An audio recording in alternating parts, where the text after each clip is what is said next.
قبر میں سوال پوچھے جائے تو فرماتے ہیں کہ پوچھے جاتے ہیں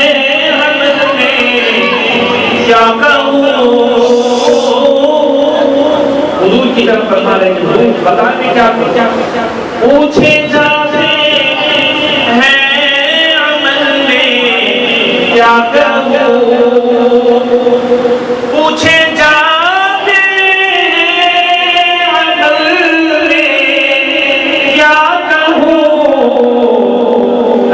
سکھا جاؤ میرے مولا جواب، تم سکھا جاؤ میرے مولا جواب، تم سکھا جاؤ میرے مولا جواب، تم سکھا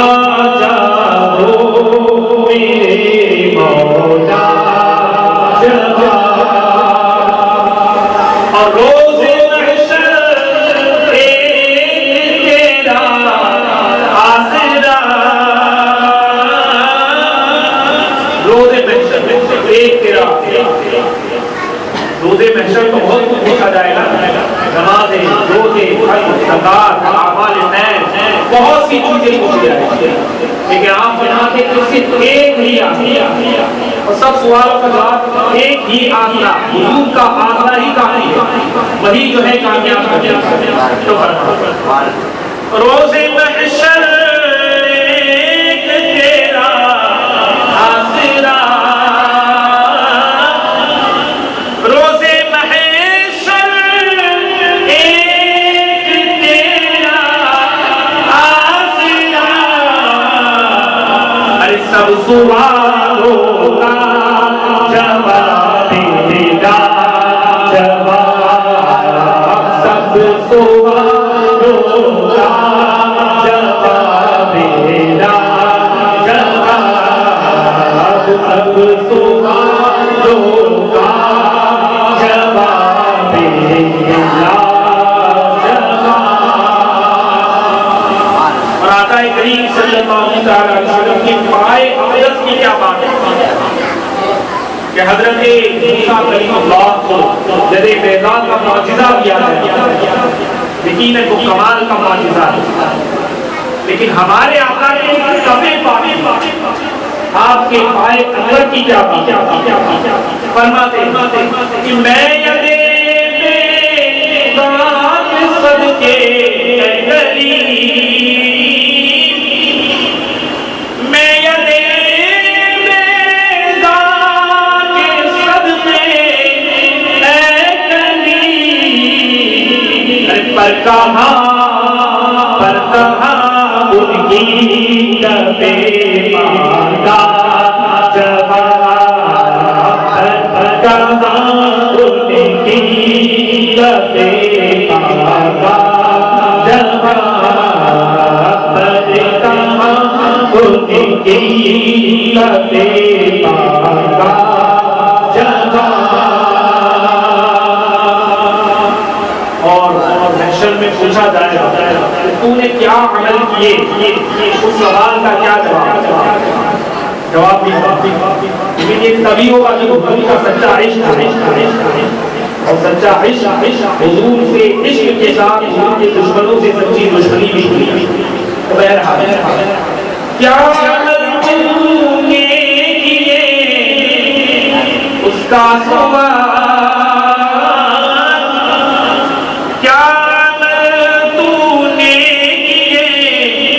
کا سوال کیا عمل تو نے کیے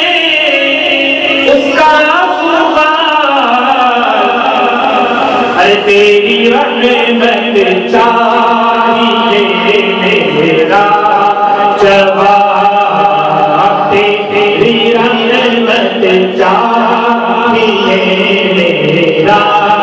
جواب، تیری رحمت چاہیے میرا جواب۔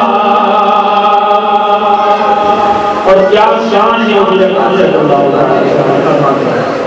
کہ تم سے اس بیمار کو صحت ملے، حضور اکرم صلی اللہ علیہ وسلم کی یہ شان ہے کہ تم سے اس بیمار کو صحت ملے، تم سے اس بیمار کو صحت ملے، ارے جس کو دے دے حضرت عیسیٰ جواب، جس کو دے حضرت عیسیٰ جواب، جس کو دے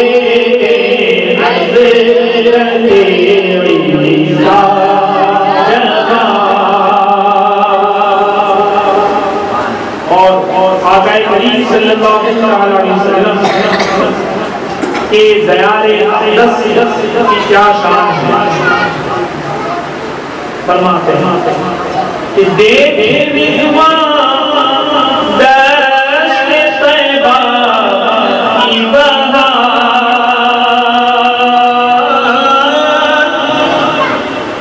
دیکھ رضوان دشت طیبہ کی بہار،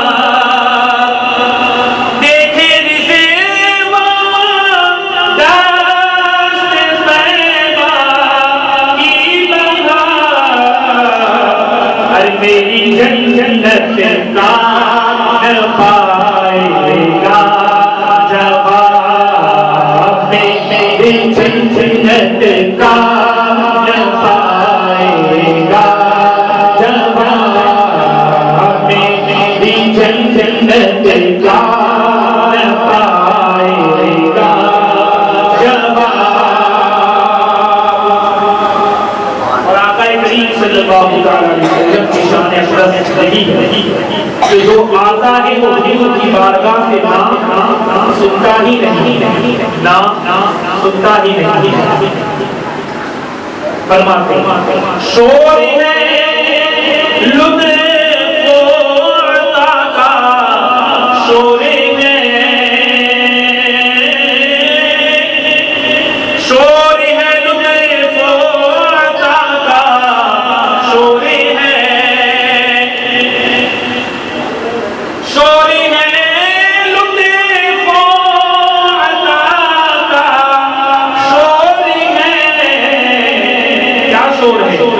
مانگنے والا نہیں سنتا جواب، مانگنے والا نہیں سنتا جواب،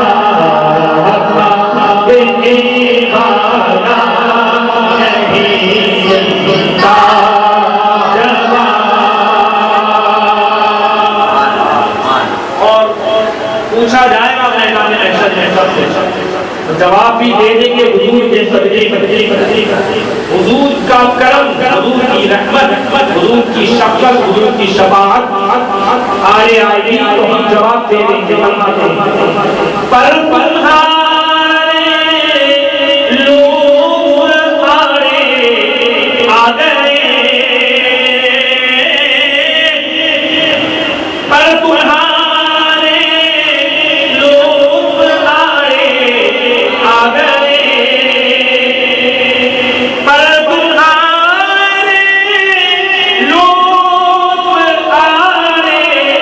آ گئے، ارے دے دیا محشر میں پرسش کا جواب، دے دیا محشر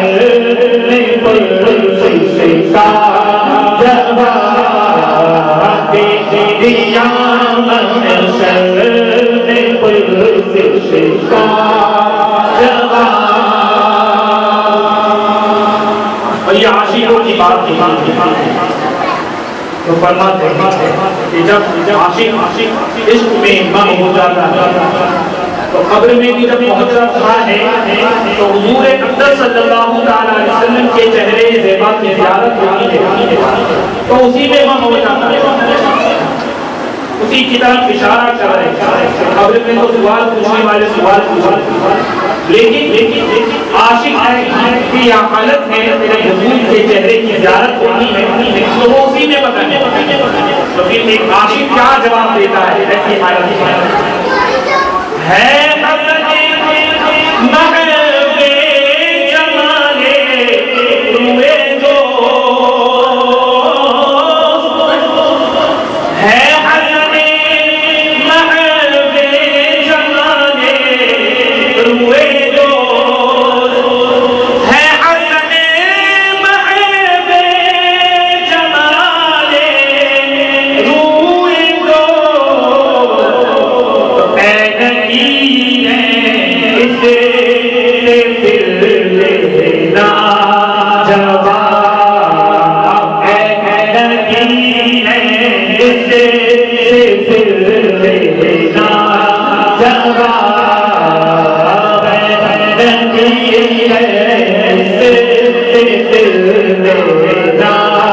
جواب، سر سے پاک ہر ادا ہے جواب، خوب رویوں میں نہیں تیرا جواب۔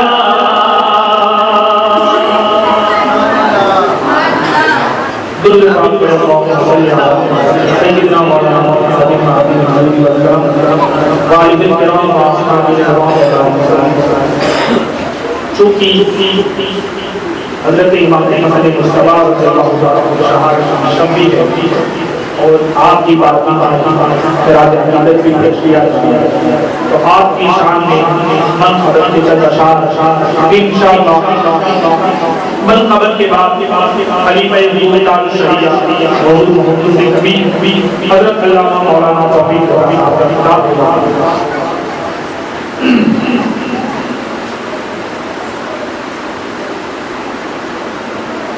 درود پاک پڑھو سیدنا مولانا محمد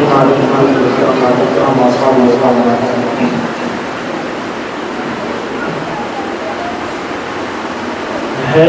جلوہ دل دار بہت خوب حسن کا ہے، جلوہ دل دار بہت خوب حسن کا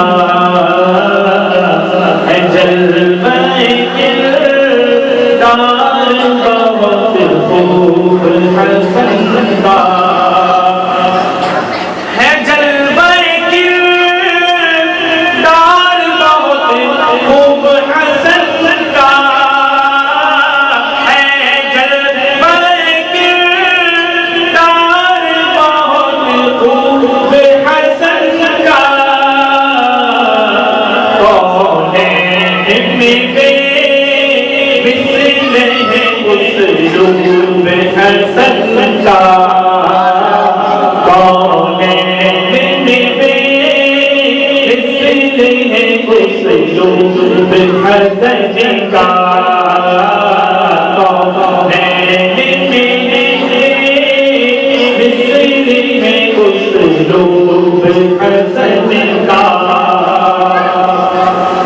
اور پھر تو فدا اس گل گلزار علی پر پھر تو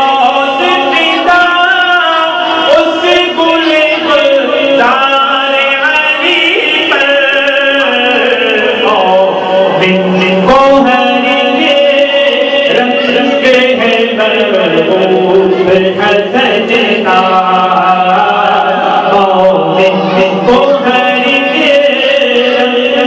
ہے مرغوب حسن کا اور ارباب نظر اب بھی انہیں دیکھ رہے ہیں ارباب نظر اب بھی انہیں دیکھ رہے ہیں خورشید امامت نہیں محجوب حسن کا خورشید امامت نہیں محجوب حسن کا اور کیوں ان کے روئے ناز میں شیطان ہو عالم ارے کیوں ان کے روئے ناز میں شیطان ہو عالم جب حسنی ہے سرکار سے منسوب حسن کا جب حسنی ہے سرکار سے منسوب حسن کا جب حسنی ہے سرکار سے منسوب حسن کا اور جس سے کی معطر ہے مشام شہ کونے جس سے کی معطر ہے مشام شہ کونے ہم سب کو بھولے ذات ہے محبوب حسن کا ہم سب کو بھولے ذات ہے محبوب حسن کا اور کیا شان ہے امام حسن مصطفیٰ رضی اللہ تعالیٰ عنہ کہ آؤ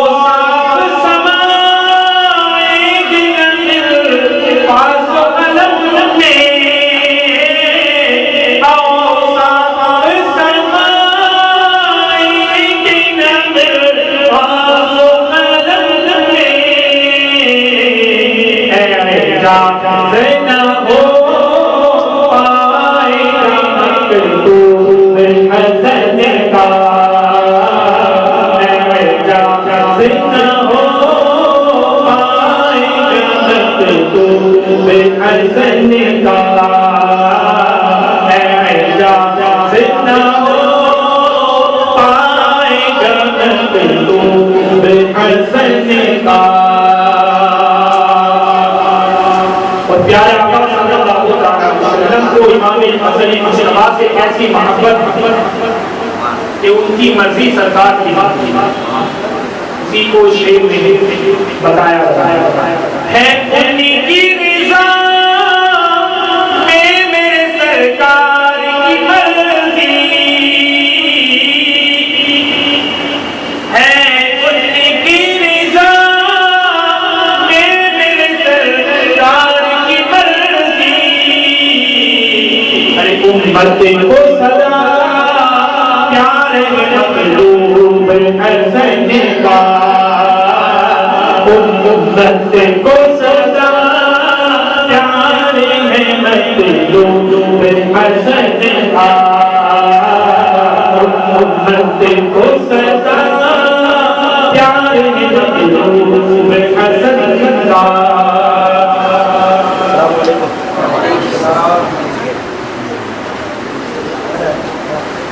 امت کو سزا پیار ہے مطلوب حسن کا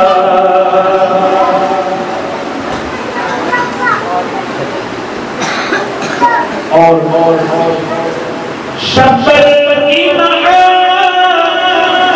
شبر کی محبت ہے بلندی ضمانت شبر کی محبت ہے بلندی ضمانت عاشق نہ کسی سے ہوا مغلوب حسن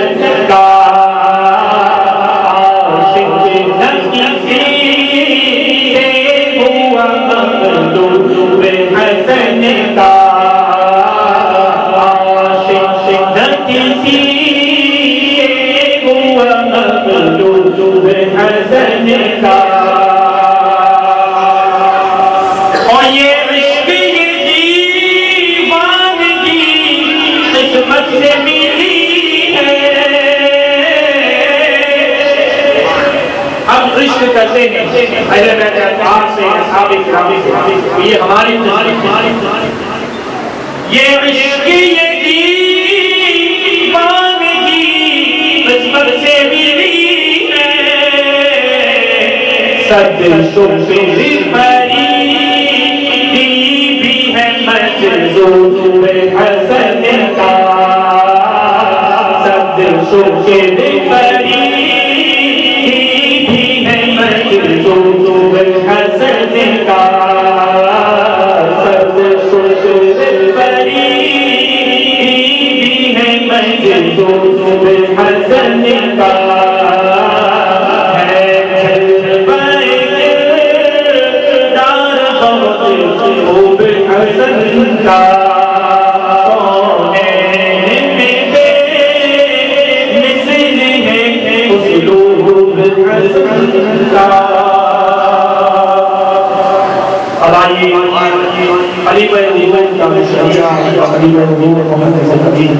حضرت اللہ مولانا اس سے پہلے نعرہ تکبیر اور نعرہ رسالت کی صدا کو بلند کرے نعرہ تکبیر نعرہ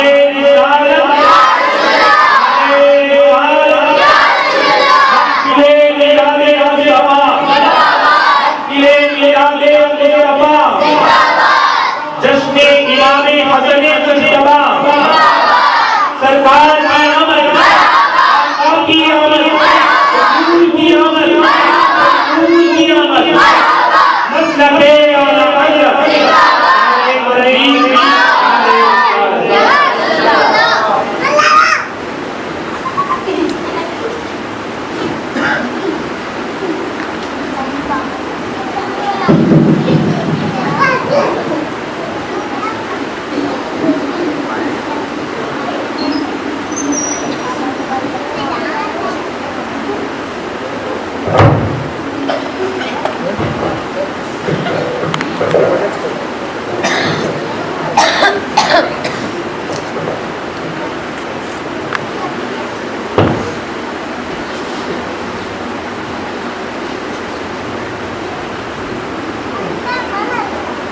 واجب الاحترام حضرت سید علی وقار حضرت مولانا سید عامر باقو صاحب قبلہ اور فیضان شاہ عالم ایجوکیشن ٹرسٹ کے روح رواں حافظ و قاری محمد یوسف صاحب قبلہ دیگر علماء اہل سنت حاضرین مجلس السلام علیکم ورحمۃ اللہ تعالی وبرکاتہ الحمد للہ الاحد والثناء للرب الصمد والصلاة والسلام على من كان نبيا وآدم بين الروح والجسد الذي سمي في الأرض بمحمد ونودي في السماء أذن مني يا أحمد وعلى آله وأصحابه على الأبد لا سيما على ابنه الكريم الغوث الأعظم الجيلاني سيد الفرد والوتد أما بعد أعوذ بالله من الشيطان الرجيم بسم الله الرحمن الرحيم قل لا أسألكم عليه أجرا إلا المودة في القربى آمنت بالله صدق الله العظيم. انتہائی عقیدت و محبت کے ساتھ کمال ادب و احترام کی نعمت عظیمہ کے ساتھ در اللہ المکنون سر اللہ المخزون عالم ما کان و ما یکون ہادی سبل دانائے کل فخر رسول سرور کون و مکان مالک انس و جان سرور کائنات فخر موجودات مالک ارض و سماوات ساری کائنات کے مرکز و محور مالک جن و بشر حبیب رب اکبر شفیع روز محشر مالک ہر خشک و تر جناب احمد مصطفیٰ محمد مصطفیٰ ارواحنا فدا وصلی اللہ تعالی علیہ وسلم کی بارگاہ قدس میں ہدیہ درود و سلام پیش فرما دے. اللہم صلی علی اللهم صل صلاة كاملة وسلم سلاما تاما على سيدنا ومولانا محمد الذي تنحل به العقد وتنفرج به الكرب وتقضى به الحوائج وتنال به الرغائب وحسن الخواتيم ويستسقى الغمام بوجهه الكريم وعلى آله وأصحابه في كل لمحة ونفس بعدد كل معلوم لك يا الله يا الله يا الله. آپ کی ہماری یہ مشترکہ خوش نصیبی ہے کہ ہم اور آپ صبت النبی وارث مصطفیٰ راکب دوش مصطفیٰ نائب علی مرتضیٰ جگر گوشہ سیدہ فاطمہ خادم و خلفاء الراشدین امام المہتدین سیدنا و مولانا امامنا و مغوانا سرکار امام حسن مجتبی رضی اللہ تعالی عنہ کی خراج کی بارگاہ قدس میں خراج عقیدت و محبت پیش کرنے کے لیے جمع ہوئے. فضیلت اللہ تبارک و تعالی کی عطا کردہ عظیم نعمت کا نام ہے. یہ اللہ تبارک و تعالی کے فیصلے ہیں کہ جو جس خاندان نسب علاقے اور زمین کے مناسب و موافق ہے اللہ تبارک و تعالی نے اسے اسی خاندان اسی نسل اسی علاقے اور اسی خطے میں پیدا کیا. یہ اللہ تعالی کی عظیم حکیمانہ تقسیمات ہے کہ جس پر بندہ مومن راضی اور اس کے فیصلے کو سرے تسلیم خم کر کے قبول کرتا ہے. حضرت سیدنا امام حسن مجتبی رضی اللہ تعالی عنہ آپ کی حیات طیبہ آپ کی شخصیت عظمیٰ محتاج تعارف نہیں. یہ اللہ کا کرم ہے اس کا احسان ہے کہ ہمیں ان کی ثناگری کا موقع دیا اور ان کی مدح اور شان بیان کرنے کے لیے ہم جیسے گنہگاروں کو موقع ملا. حضرت سیدنا امام حسن مصطفیٰ رضی اللہ تعالی عنہ کی ولادت باسعادت ہجرت کے تیسرے سال رمضان المبارک کی 15ویں شب میں اللہ کے فضل و کرم سے حضرت سیدہ فاطمہ طیبہ طاہرہ کے کاشانہ اقدس میں ہوئی. جب آپ کی ولادت باسعادت کی خبر اللہ کے نبی صلی اللہ تعالی علیہ وسلم کو ہوئی، آقا کریم صلی اللہ علیہ وسلم خود تشریف لائے اور حضرت علی کرم اللہ تعالی وجہ الکریم سے ملاقات ہوئی تو آپ نے فرمایا کہ اس بچے کا کوئی نام منتخب کیا. حضرت سیدنا مولا علی کرم اللہ تعالی وجہ الکریم نے بڑے ادب کے ساتھ حضور کی بارگاہ میں عرض کی، یا رسول اللہ علیہ الصلوۃ والسلام، آپ ہی اس کا نام منتخب فرمائیں، آپ ہی اس نئے آنے والے کا، اپنے اس فرزند کا، اپنے اس بیٹے کا نام آپ ہی پسند فرمائیں. تو حضور پاک صلی اللہ علیہ وسلم نے ارشاد فرمایا کہ میں اس بچے کا نام وہ رکھوں گا جو اللہ تبارک و تعالیٰ کی بارگاہ سے عطا ہوگا. چنانچہ حضرت سیدنا جبریل امین تشریف لاتے ہیں، بارگاہ مصطفیٰ میں حاضر ہوتے ہیں، نزول فرماتے ہیں اور حضور پاک صلی اللہ علیہ وسلم کی بارگاہ میں عرض کرتے ہیں، یا رسول اللہ علیہ الصلوۃ والسلام، اللہ تبارک و تعالیٰ نے یہ حکم دیا کہ علی کے بیٹے کا نام حضرت ہارون کے بیٹے شبر کے نام پر رکھا جائے. شبر کا عربی معنی ہوتا ہے حسن. چنانچہ نبی اکرم صلی اللہ تعالی علیہ وسلم نے حضرت امام حسن مصطفیٰ رضی اللہ تعالی عنہ کا یہی نام منتخب فرمایا کہ میں اپنے اس فرزند کا نام حسن رکھتا ہوں. اب ذرا اس پوری حکایت پر آپ غور کریں، توجہ دیں کہ اس آنے والی عظیم شخصیت کا کتنا زبردست اللہ اور اس کے رسول کی بارگاہ میں مقام ہے کہ اس کا نام اللہ کے نبی صلی اللہ علیہ وسلم پسند فرماتے ہیں. اور پسند فرمانے میں آرزو اور خواہش یہ ہے کہ یہ نام اللہ کی طرف سے آئے، اللہ تعالیٰ نے پسند فرمایا، جبریل لے کر آئے اور زبان مصطفیٰ سے رکھا گیا.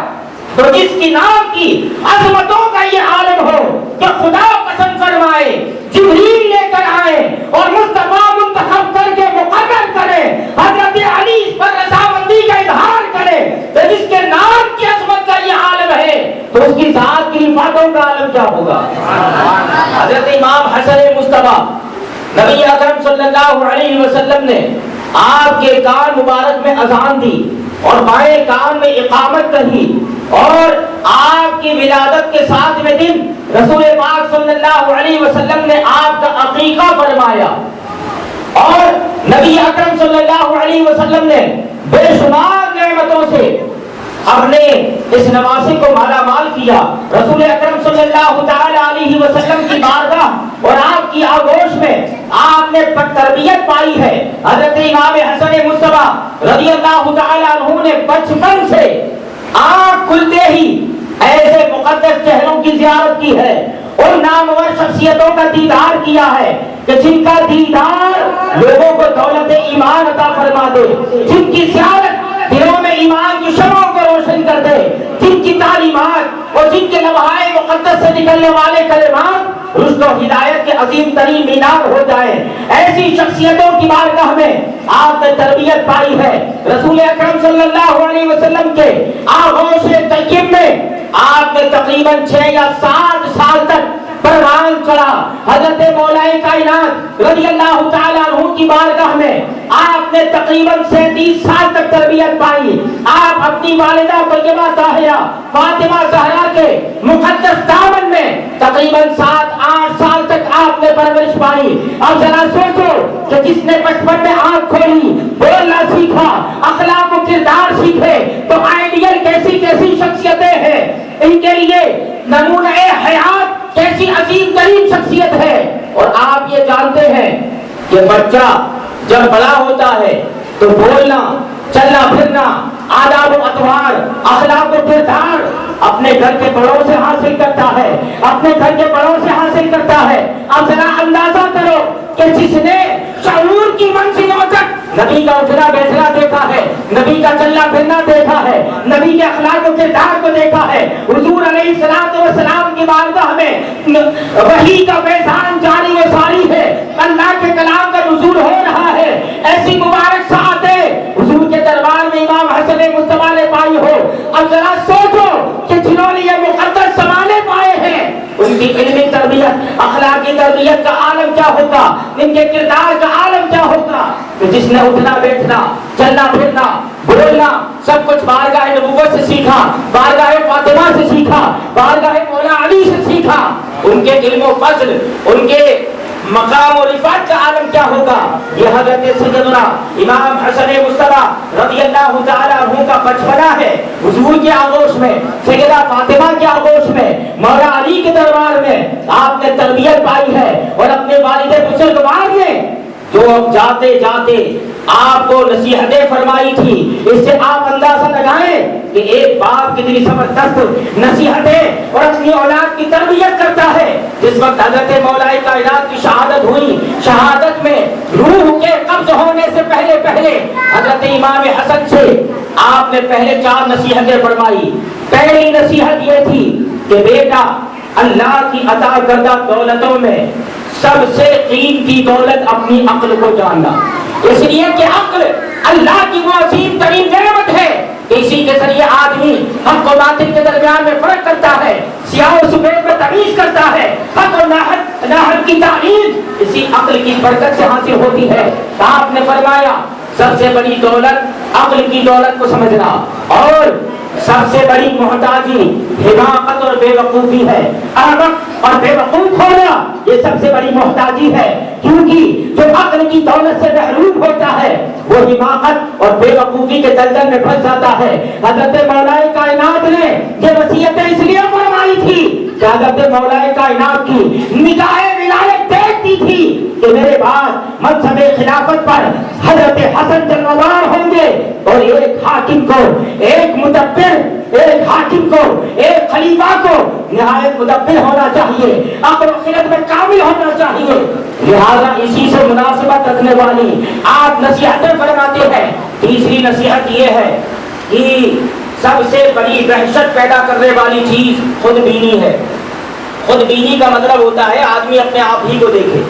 ہر چیز میں اپنا ہی نفع تلاش کرے، جس کو ہم اپنی زبان میں کہتے ہیں سیلفش،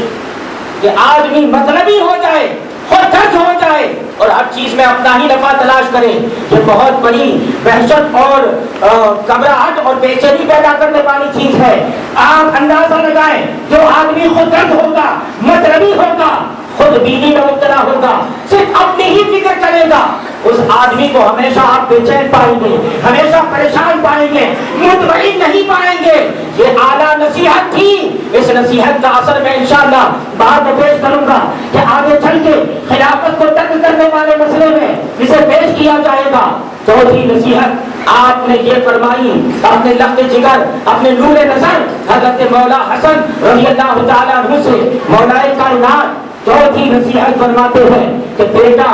سب سے بہترین چیز حسن اخلاق ہے، اچھے اخلاق ہے، اچھے اخلاق کو اپناتے رہنا۔ پھر اس کے بعد فرمایا کہ یہ چاروں نصیحت پہ عمل کرو گے، یہ چاروں باتیں تمہیں کبھی نقصان نہ دے گی، اور ان کے ساتھ 4 باتیں اور ہیں۔ فرماتے ہیں کہ بے وقوف اور احمق کی دوستی سے بچتے رہنا، اس لیے کہ وہ تمہیں فائدہ دینے کا ارادہ کرے گا مگر نقصان دے جائے گا۔ جھوٹوں کی دوستی سے بچنا، تو آدمی جھوٹ کا عادی ہو، جھوٹ بولا کرتا ہو، اسے دوست نہ بنانا، اس لیے کہ جھوٹا آدمی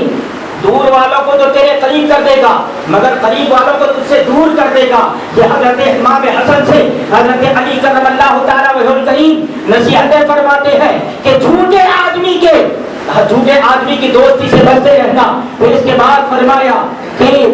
بے وقوف آدمی جس طرح تمہارے ساتھ بھلائی کا ارادہ کرنا چاہے گا مگر تمہیں نقصان دے دے گا، اسی طرح جھوٹا آدمی تمہارے قریب والوں کو تم سے دور کر دے گا۔ پھر فرمایا کہ جو بخیل اور کنجوس ہو اس کی دوستی سے بچنا، کیونکہ وہ اپنے بخل اور کنجوسی سے تم سے وہ چیز لے لے گا جس کی تمہیں زیادہ ضرورت ہے، لہذا اس کی دوستی سے بچنا۔ پھر فرمایا فاسقوں کی دوستی سے بچنا، فاسقوں کو دوست نہ بنانا، کیونکہ وقت آنے پر وہ تمہارا سودا کر ڈالے گا، تمہیں بیچ دے گا۔ یہاں حقیقتاً بیچنا بھی مراد ہے، اور حقیقتاً دیکھا جائے تو فاسق آدمی جب خود مبتلا ہوتا ہے تو اپنے دوست کو بھی اس میں مبتلا کر دیتا ہے، اپنے جرم میں اپنے دوستوں کو بھی مبتلا کرتا ہے۔ لہذا فاسقوں کی دوستی، فاسقوں کی سنگت تمہیں تباہ و برباد کر دے گی۔ حضرت مولا علی نے اپنے فرزند سے یہ نصیحت فرمائی تھی کہ فاسقوں کی صحبت سے بچنا۔ اب ذرا غور کریں کہ ایک باپ دنیا سے جاتے جاتے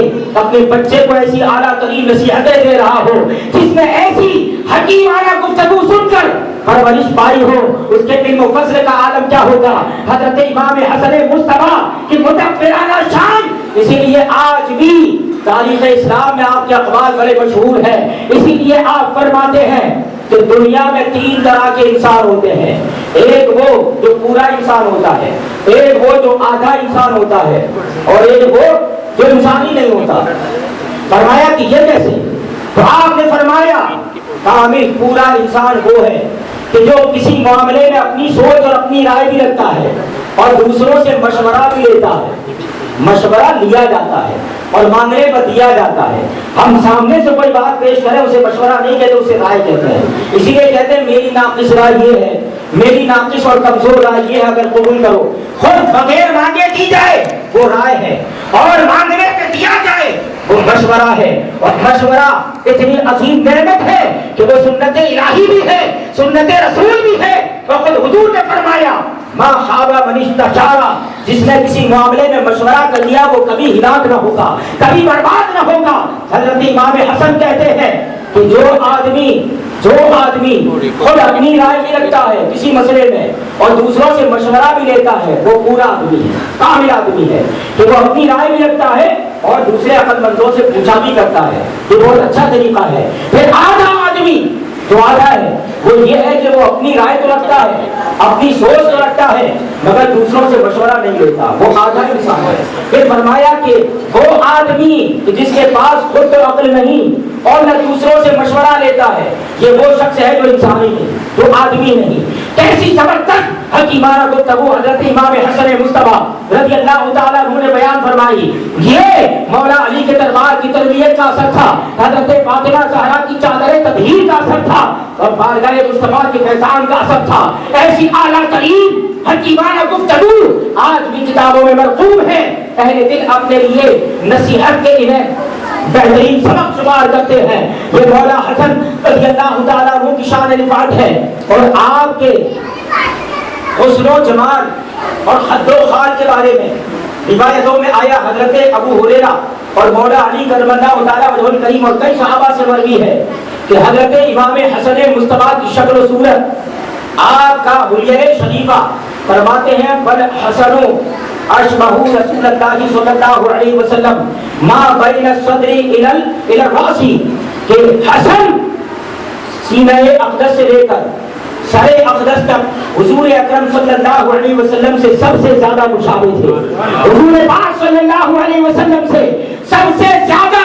سینے سے لے کر سر اقدس تک چہرے میں، ناک میں، خط و خال میں، سینہ پاک میں، بازوؤں میں جو مصطفیٰ کے سب سے زیادہ مشابہ تھا، جس کو ہم شبیہ مصطفیٰ کہا جائے، وہ حسن ابن علی ہے، وہ حضرت امام حسن ہے، جن کو اللہ تبارک و تعالیٰ نے یہ حسن عطا فرمایا تھا کہ سینے سے لے کر سر اقدس تک حضور کے مشابہ۔ اس سے پتا چلا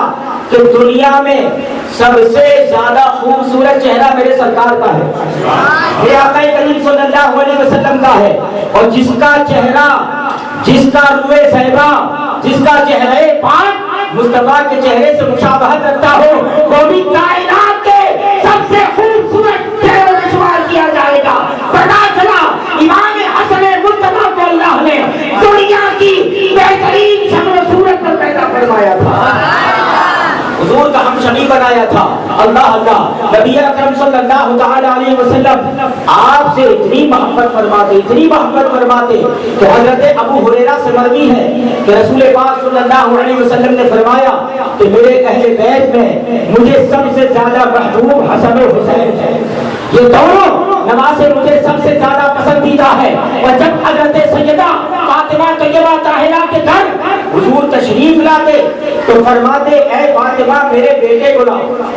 میرے بیٹے کو لاؤ۔ یہاں غور کرنے والی بات ہے، حضور فرماتے میرے بیٹے کو لاؤ۔ یہاں آپ حضرت امام حسن کے بیٹے ہونے کی نسبت اپنی طرف کرتے، کیونکہ اللہ تبارک و تعالیٰ نے ساری نبیوں کے سارے نبیوں کی نسلوں کو ان کی اولاد مردوں سے ان کے لڑکوں سے جاری فرمایا،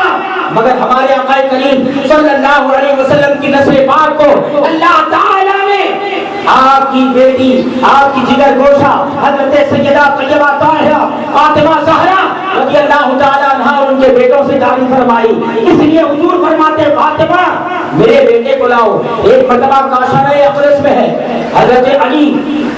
حاضر ہوتے ہیں بارگاہ رسالت صلی اللہ تعالیٰ علیہ وسلم کے مناظر اپنے گھر میں دیکھتے ہیں۔ حضور اکرم صلی اللہ علیہ وسلم حضرت فاطمہ طیبہ طاہرہ کے حجرہ شریفہ میں ہیں۔ جیسے ہی مولا علی داخل ہوئے تو حضور پاک صلی اللہ علیہ وسلم نے فرمایا اے علی یہ میرے دونوں بیٹے حسن و حسین، یہ دونوں میزان کے دو پلے ہیں اور ان کی والدہ فاطمہ یہ میزان ہے، ترازو ہے اور ترازو پلوں کے بغیر قائم نہیں ہوتی۔ اس میں اشارہ تھا کہ ساری امت کے اعمال ان پر پیش کیے جائیں گے، جو ان کا وفادار ہوگا وہی آگے جائے گا، جو ان کا غدار ہوگا کبھی آگے نہ جائے گا، پیچھے جہنم میں ضرور جائے گا مگر آگے جنت کی طرف کا اسے راستہ نہ ملے گا۔ پھر فرماتے ہیں اے علی اور تم ان ترازو سے اجر پانے والوں کو اپنے ہاتھوں سے میری امت میں اجر تقسیم کرنے والے ہو۔ آپ غور کریں حضور پاک صلی اللہ علیہ وسلم نے فرمایا کہ جو میزان عدل ہے اس کی اصل ترازو حضرت سیدہ فاطمہ طیبہ طاہرہ اور دونوں حسنین کریمین اس ترازو کے دو پلے ہیں۔ یہ ہمیں ہدایت ہے اس بات کی طرف کہ اگر اپنے نامۂ اعمال میں بسن چاہتے ہو، کامیابی چاہتے ہو تو ان کی محبتوں کو اپنے دل کا عنوان بنا لو۔ انشاءاللہ تبارک و تعالیٰ جن دلوں میں ان کی سچی محبت گھر کر جاتی ہے اللہ تعالیٰ ان دلوں کو ہدایت کا نور عطا فرماتا ہے۔ حضرت امام حسن مصطفیٰ رضی اللہ تعالیٰ عنہ کا مقام احادیث شریفہ مالا مال سے ایک روایت غالباً حضرت جابر بن عبداللہ سے اور دیگر صحابہ سے بھی ہے کہ حضور پاک صلی اللہ علیہ وسلم نماز میں ہوتے اور حضرت امام حسن آ کے کبھی آپ کی پشت پہ سوار ہو جاتے، کبھی آپ کی گردن پاک میں سوار ہو جاتے، کبھی وضو کی حالت میں آپ کے قدموں میں چلے آتے تو حضور اپنے دونوں قدموں کو کشادہ کر دیتے تاکہ حسن نیچے سے گزر جائے، اور جب تک آپ پشت مبارک پر بیٹھے رہتے، گردن مبارک پر بیٹھے رہتے، حضور سجدے سے سر نہ اٹھاتے یہاں تک کہ امام حسن خود اتر جاتے۔ اس کے بعد آپ سجدے سے سر اٹھاتے، سجدہ طویل فرماتے، اور جب صحابہ نے پوچھا یا رسول اللہ آپ نے ایسا عمل کیوں فرمایا تو آپ نے فرمایا اس لیے کہ حسن کو تکلیف نہ ہو، حسن کو تکلیف نہ ہو۔ اب اس جگہ پر ایک مسلک کی بات لے کے جائیں کہ جس وقت حضرت امام حسن حضور کی پشت انور پر بیٹھے ہیں، گردن پاک پر آپ بیٹھے ہیں اور آپ کے قدم ناز سے لپٹتے ہیں نماز کی حالت میں تو حضور اپنے قدموں کو کشادہ فرما دیں، سجدہ طویل کر دیں۔ کیوں؟ اس لیے کہ امام حسن مصطفیٰ ہے، حسن مصطفیٰ ہے۔ اب ہمارا سوال یہ ہے کہ کیا رسول پاک صلی اللہ علیہ وسلم کو اپنی نماز میں امام حسن کا خیال آیا یا نہیں؟ اور امام حسن امتی ہے، حضور اپنی نماز میں امام حسن کا خیال کرے، امام حسن امتی ہے تو ذرا غور کرے جب امتی کے خیال سے نبی کی نماز پر کوئی اثر نہ آئے تو امتی کی نماز میں اگر نبی کا خیال آئے تو امتی کی نماز میں کیا اثر ہوگا؟ بلکہ یوں کہا جائے کہ جس نماز میں نبی کا خیال آ جائے وہ نماز اللہ کی بارگاہ میں مقبول ہو سکتی ہے۔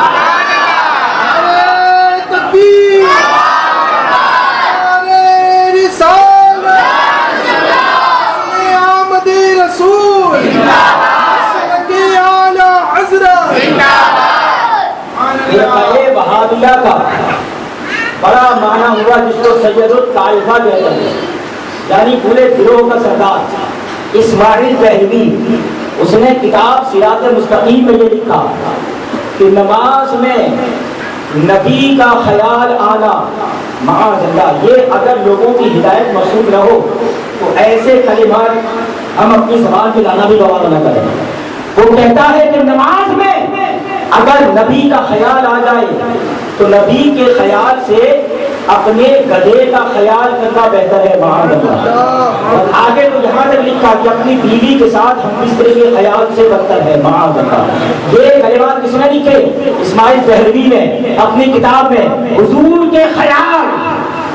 خیال کو معاذ اللہ گدھے کے خیال سے بدتر قرار دیتا ہے۔ یہ ان کا اسلام بتایا جا رہا ہے، اسے لوگ سید الطائفہ کہتے ہیں، نہ جانے کیا کیا کہتے ہیں، مگر مسلمانوں غور کرنا، ہمیں عقیدہ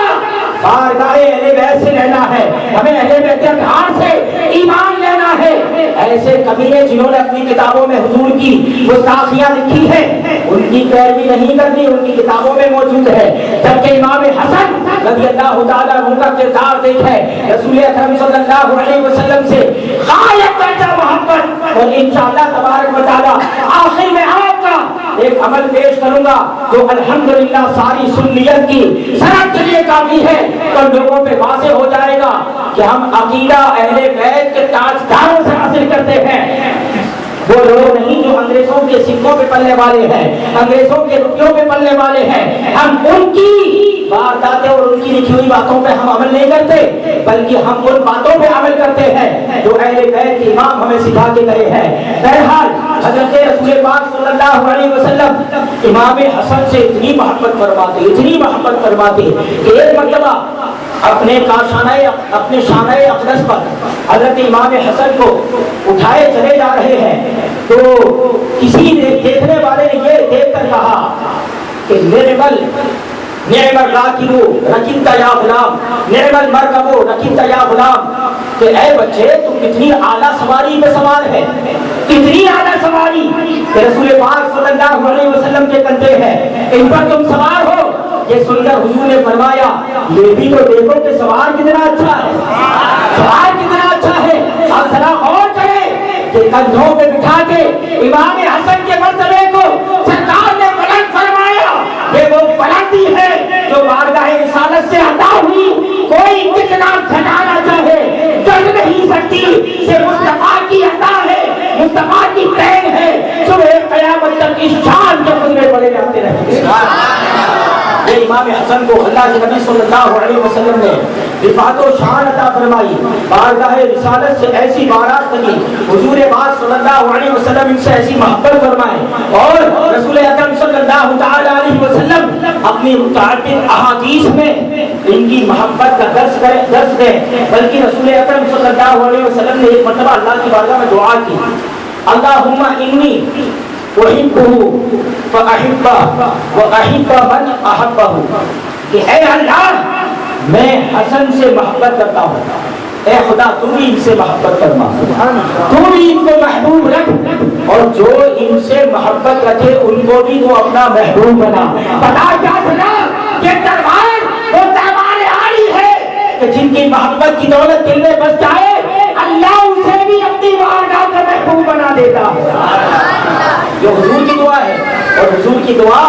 رد نہ ہوگی۔ حضور نے فرمایا کہ اللہ میں ان سے محبت کرتا ہوں، تو بھی ان سے محبت فرما، اور جو بھی ان سے محبت کرے ان سے بھی تو محبت کر۔ الحمدللہ آج ہم یہاں حضرت علی مرتضیٰ کرم اللہ تعالی وجہ الکریم کے بڑے شہزادے امام حسن مصطفیٰ راکب دوش مصطفیٰ رضی اللہ تعالی عنہ کی سچی محبت میں جمع ہے۔ اللہ کی بارگاہ میں دعا کرتے ہیں کہ قیامت میں اللہ ہمیں امام حسن کے سراخانوں میں، ان کے محبوبوں میں ہمیں اپنی قبروں سے اٹھائے اور ان کی محبت کرنے والوں میں ہمارا حشر فرمائے انشاءاللہ تبارک و تعالی۔ اگر ہماری محبت خلوص پر مبنی ہے تو اللہ تعالیٰ اپنی محبتوں سے ہمیں مالا مال کرے گا۔ حضور ان کے لیے دعا فرمائیں، یہ امام حسن مصطفیٰ رضی اللہ تعالیٰ عنہ کا مقام و مرتبہ ہے، اور آپ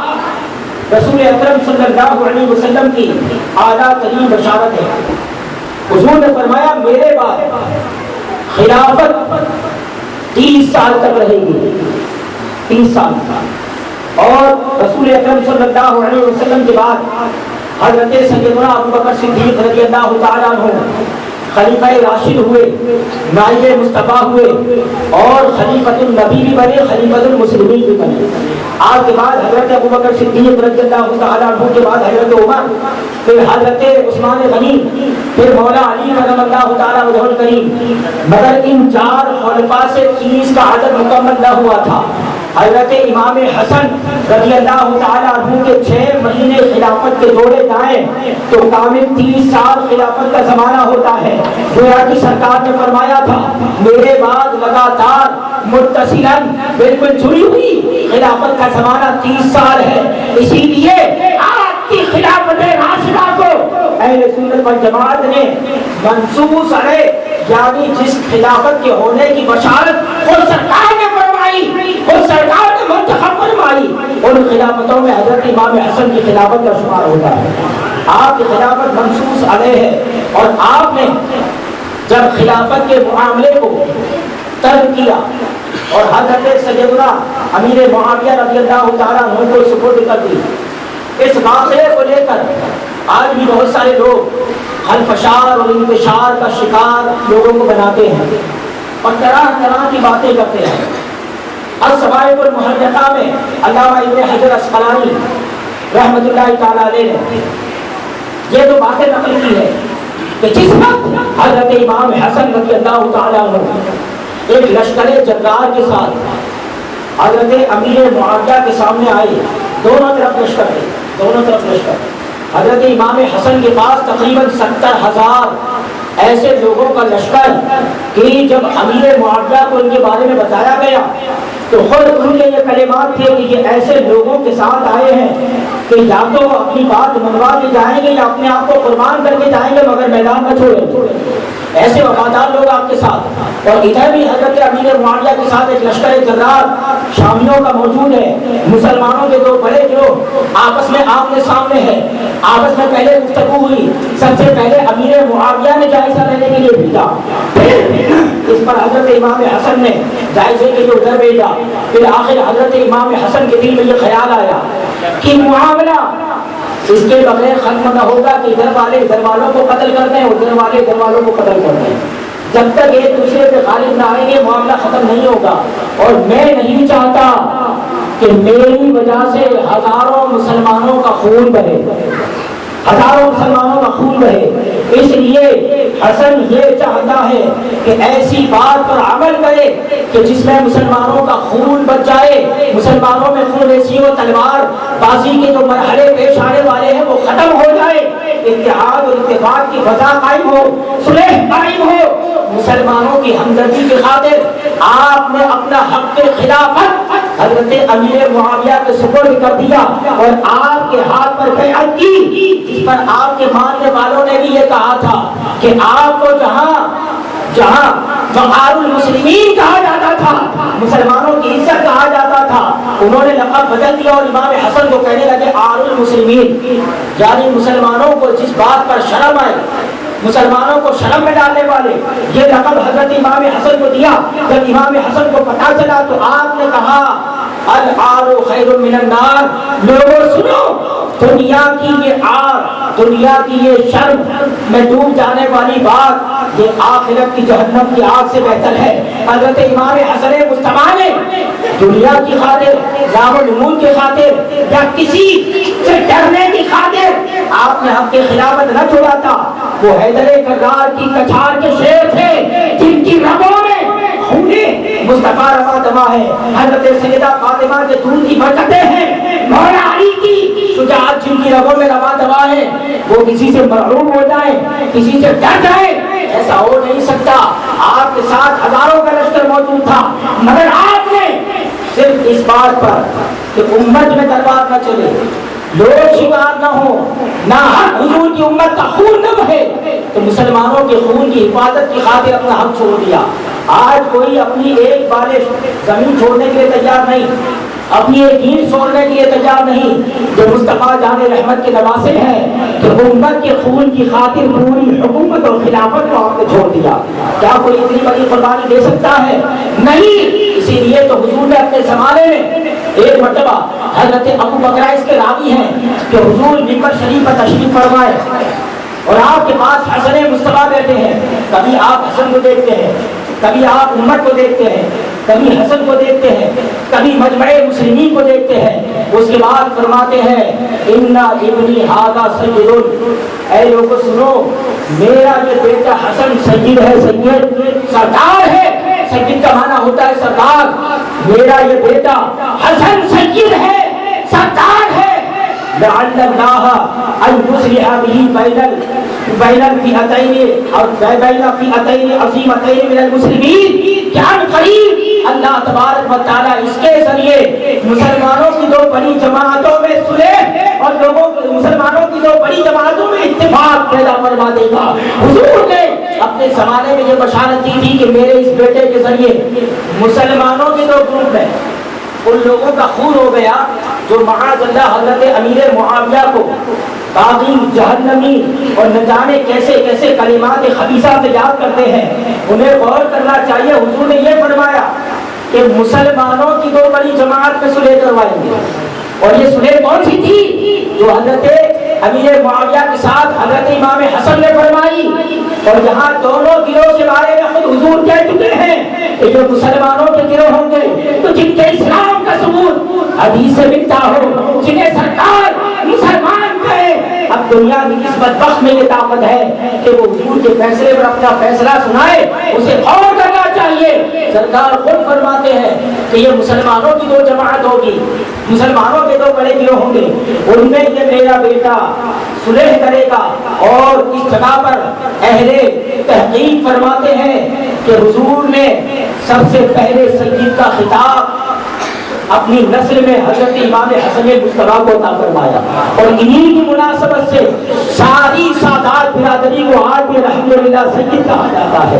حضرت امام حسن کو حضور فرمائے یہ میرا بیٹا سید ہے، سید۔ یہ پہلا خطاب رسول پاک صلی اللہ علیہ وسلم نے امام حسن کو عطا فرمایا۔ اللہ اللہ، یہ شان ہے حضرت امام حسن مصطفیٰ کی۔ اور حضرت امیر معاویہ کے دربار میں ایک مرتبہ خود حضرت امام حسن موجود ہے، اور یہ سوال کیا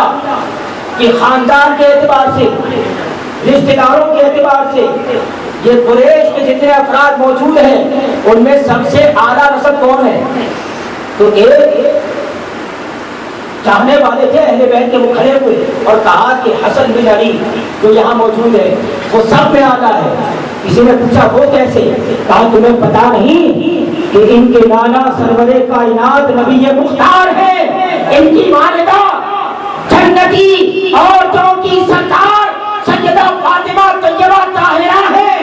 ان کے بھائی حسین جنتی نوجوانوں کے سردار ہیں، ان کے چچاؤں میں حضرت جعفر طیار جو جنت میں سیر کرتے ہیں۔ اللہ اللہ، کہ جس کی خالائیں اور ماموں کا عالم دے کہ حضور کی ساری شہزادیاں ان کی خالہ لگیں اور حضور کے سارے شہزادے ان کے ماموں لگیں، جن کو اتنا اعلیٰ رشتہ حاصل ہو۔ آج خاندان قریش میں کوئی نہیں تو اس مقام کو پانے والا ہے، اگر کوئی ہے تو وہ حسن بن علی۔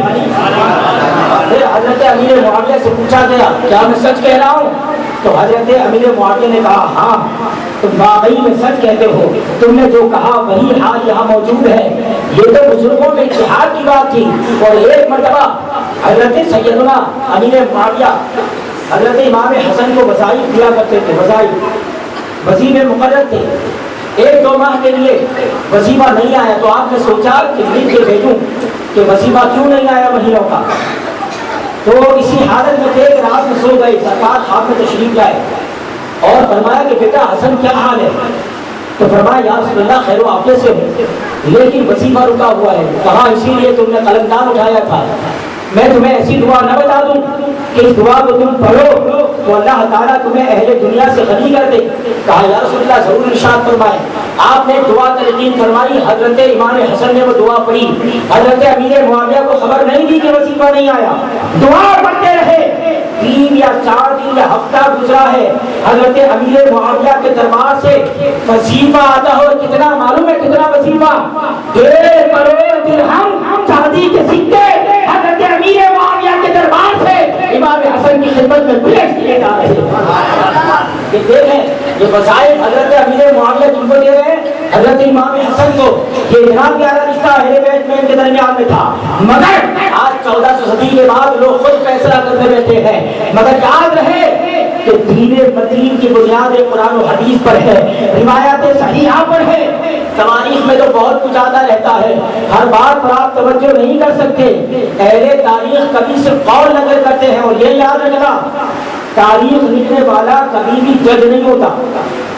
وہ جج نہیں کہلائے گا۔ جج ہمارے لیے سب سے پہلے قرآن و حدیث ہے،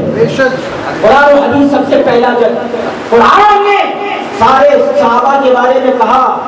کہ اللہ تعالیٰ نے سب کو جنت کا وعدہ کر دیا، سارے صحابہ کو جنت کا وعدہ کر دیا۔ اب قرآن نے فیصلہ دے دیا، ہم نے حدیث پڑھی کہ مسلمانوں کے دو بڑے گروہ میں میرا یہ بیٹا سردار ہے، سلح کرائے گا۔ دونوں گروہ کو حضور مسلمان کہے، اور 1400 صدی کے بعد حضرت امیر معاویہ کے اسلام پر لوگ سوال اٹھائے اور کہیں کہ میں تجزیہ کروں گا ان کے اسلام پر، اسے عبرت حاصل کرنی چاہیے۔ سب سے پہلے تو اسے پڑھنا چاہیے، اس جاہل کو کتابیں پڑھنا چاہیے، قرآن و حدیث کا مطالعہ کرنا چاہیے، تب جا کے عظمت صحابہ سمجھ میں آئے گی۔ یہ صرف بکواسوں کے سوا کچھ نہیں ہے۔ حضرت سیدنا امام حسن مصطفیٰ کی آڑ لے کر حضرت امیر معاویہ پہ نہ جانے کیسے کیسے طنز کسے جاتے ہیں۔ آج یہ دور چل پڑا ہے، خدایا اپنے حالات پر غور کریں، اور یہ سب سچے واقعات ہیں۔ حضرت امیر معاویہ 1.5 کروڑ درہم چاندی کا سکہ ہوتا ہے، چاندی کا سکہ، اور مہر کی کم سے کم جو رقم بتائی گئی 10 درہم۔ شریعت طیبہ میں حدیث ہے کہ 10 درہم سے کم کا مہر جائز نہیں، اور 10 درہم مہر اگر آپ اس کو نئے وزن میں لانا چاہو تو موجودہ وقت کے حساب سے 3.25 تولا یا 3.5 تولا چاندی کے قریب چاندی بنتی ہے۔ اب 10 درہم میں 3.25 یا 3.5 تولا چاندی کے برابر آئے۔ اب ذرا سوچو 1.5 کروڑ درہم میں کتنی چاندی ہوگی، کتنی چاندی ہوگی، کروڑوں کا حساب ہے۔ اتنے بظاہر حضرت امیر معاویہ آپ کی خدمت میں پیش کرتے ہیں، یہ تو بزرگوں کا تعلق تھا، مگر لوگوں نے دیکھا کہ اگر اپنی دکان چلانی ہے تو کبوتر بازی کرو، ادھر والوں کے سامنے ادھر برا بولو، ادھر والوں میں جاؤ تو ادھر کا برا بولو۔ یہ اہل سنت میں انتشار اور فتنہ پھیلانے کی ناپاک کوششیں ہیں۔ خدایا آج سے 20-25 سال پہلے ایسے حالات نہ تھے، آج یہ حالات بنتے جا رہے ہیں۔ اور سب سے پہلی بات تو یہ ہے کہ اگر حضرت امیر معاویہ رضی اللہ تعالیٰ عنہ کسی لائق نہ ہوتے تو حضرت امام حسن خلافت بہت بڑا درجہ ہے، بہت بڑا منصب ہے، جو ان کا خود کا حق تھا، حضرت امام حسن کا حق تھا، اپنا حق امیر معاویہ کو کیوں دیتے اور ان کے ہاتھ پر بیعت کیوں کرتے؟ یہ حضرت علی کے بیٹے ہیں، کسی سے ڈر جائے ایسا تو ہو نہیں سکتا۔ تو آپ نے خلافت کے امور حضرت امیر معاویہ کو سونپے۔ یہ اس بات کی دلیل ہے کہ حضرت امیر معاویہ رضی اللہ تعالیٰ عنہ کو برا بولنے سے پہلے امام حسن کے فیصلے پہ غور کر لینا، فیصلے پہ غور کرنا۔ یہ آل نبی کے سردار ہے، اوپر یہ حالات ہے، اور اب 1400 صدی کے بعد لوگوں کو بہت کچھ سمجھ میں آ رہا ہے اور بکواس کرتے ہیں، نہ جانے کیسی کیسی باتیں کہی جا رہی ہیں، جبکہ حضرت امام حسن مصطفیٰ ایسا نہیں کہ صرف بہادر سردار کے بیٹے تھے، مگر ولیوں کے تاجدار مولا علی کے آپ ایسے بیٹے اور فرزند تھے کہ صاحب حکومت، صاحب خلافت ہونے کے ساتھ ساتھ صاحب ولایت بھی تھے۔ اللہ تعالیٰ نے زہد و تقویٰ میں آپ کو جو مقام دیا تھا، اللہ تعالیٰ جن کے دلوں میں تقویٰ کے نور کو پیدا کر دیتا ہے وہ کسی سے نہیں رہتا، جن کے دل اللہ سے ڈرنے لگتے ہیں، لرزنے لگتے ہیں۔ حضرت امام حسن کا عالم یہ تھا کہ جب آپ نماز کے لیے وضو فرماتے تو آپ کے جسم پر کپکپی تاری ہو جاتی، لرزہ تاری ہو جاتا۔ کسی نے پوچھا کہ کیا ماجرا ہے؟ کہا اللہ کی بارگاہ میں کھڑے ہونے سے پہلے بندے مومن کی یہی کیفیت ہونی چاہیے کہ سب سے پہلے اپنے دل میں اپنے رب کا خوف پیدا کر، پھر عبادت کر، اللہ عبادتوں میں لذتیں پیدا فرمائے گا۔ یہ خوف و خشیت والے لوگ جو اللہ سے ڈرتے تھے اور کسی سے نہ ڈرتے تھے، وہ ایسا ہو نہیں سکتا کہ مرعوب ہو کر یا دنیا کی لالچ میں آپ ایسا کریں، ایسا ہو نہیں سکتا۔ دنیا کی لالچ کا تو سوال ہی نہیں ہوتا، خلافت اپنے پاس ہے اور اس کے باوجود بھی آپ دے دیتے ہیں۔ اس سے پتا چلا حضرت امام حسن کا یہ عمل مومنوں کی خیر خواہی کے لیے تھا،